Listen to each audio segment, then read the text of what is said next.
Hi, this is Annabelle Gonzalez, and I'm an instructional facilitator with Charlotte Mecklenburg Schools. Today, I want to talk to you about 3 common tools that can be used together to help differentiate and personalize instruction and are especially useful for vocabulary development. It's not uncommon for students to struggle in learning vocabulary, and it's especially common with English language learners and exceptional students, but this is good for any student. So if you have students that struggle with particular words, it's very possible that the entire class may not need to learn the entire number. So you may have a few words that you give them for everyone to learn, but you may allow them to self-select part of their vocabulary list. So we're going to start with a Google form. I created this Google form where students are going to enter a key term and their definition, and they're going to submit it. So this is what a student would see. So we're going to start with this one term. This is what a student would enter: natural risk. And the definition of a natural risk are perils resulting from environmental causes. Okay.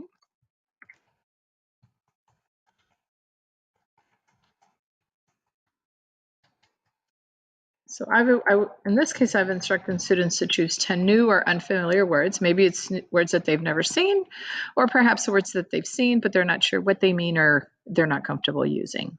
Okay, so they would submit it, and they can go back and submit the rest of their list.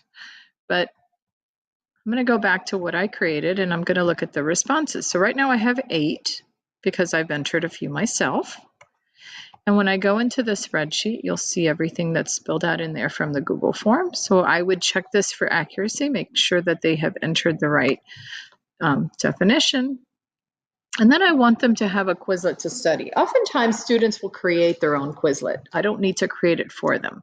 But depending on the students you teach, they might be able to they might need to have this done for them, but they can usually do it themselves. So for creating, I'm going to create a POB,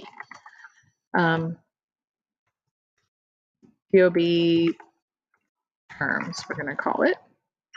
Okay, and we can import from Word, from Excel, from a Google Doc. We're going to import from this Google Sheet. I'm going to click Import, and I'm going to paste from that spreadsheet. Okay, paste it into this text box, clicking Import, and it's going to create my study set.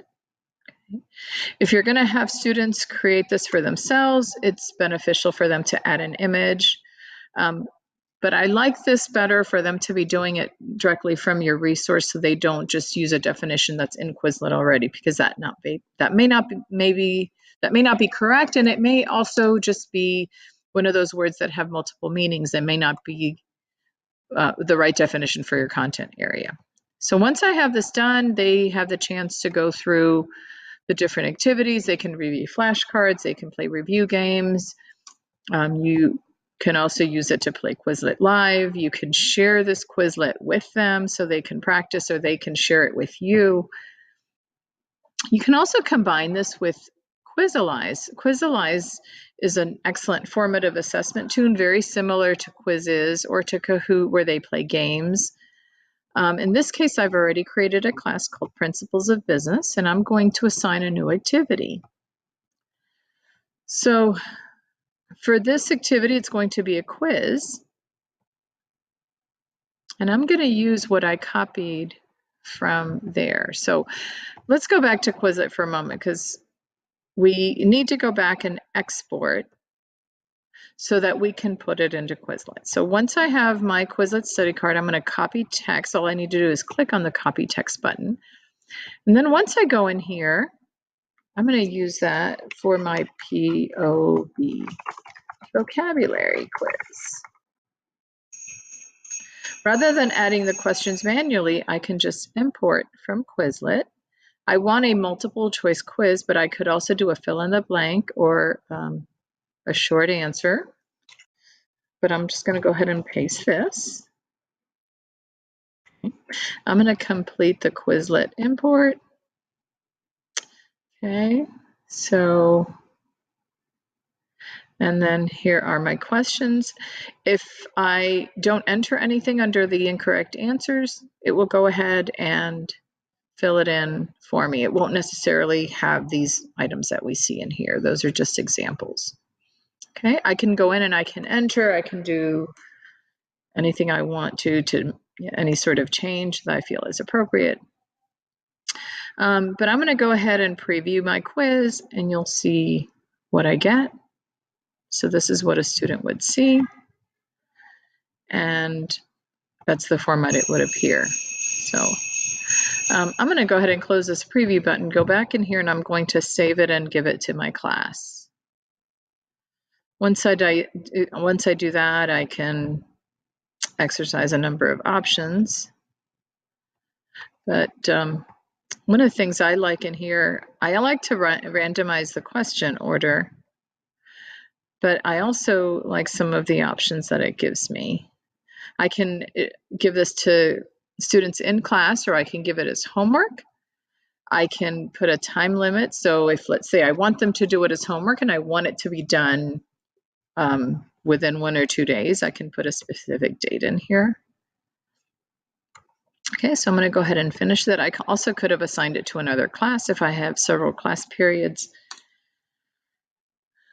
But what's really cool is there's another personalizing option here. If students score less than 50%, I can choose another activity as a follow-up. If they score 50 to 80%, there might be some other sort of intervention or remediation that I can give. And then if they score more than 80%, I can choose to enhance, enrich, or even help them to go further along. So I think Quizalize is an excellent tool in helping to differentiate instruction. I use vocabulary as an example, but it can be done in a number of ways and for a lot of different objectives. Okay, so here are again three common, actually four. You have your Google Form, Google Sheets, Quizlet.com, and Quizalize.com, all working together, and very easy to come to use them all together to help students learn and to individualize their instruction. Another way to do this, if your class sizes are just too large and creating a list for every student is not doable, another way to do it is to simply form groups of perhaps 2 or 4 students, and they can work together on developing their lists, and then they can submit the list that way per group. But if you have any questions, please reach out to me, Annabelle Gonzalez, and I am at Hough High School. Thank you for watching, and have a great day.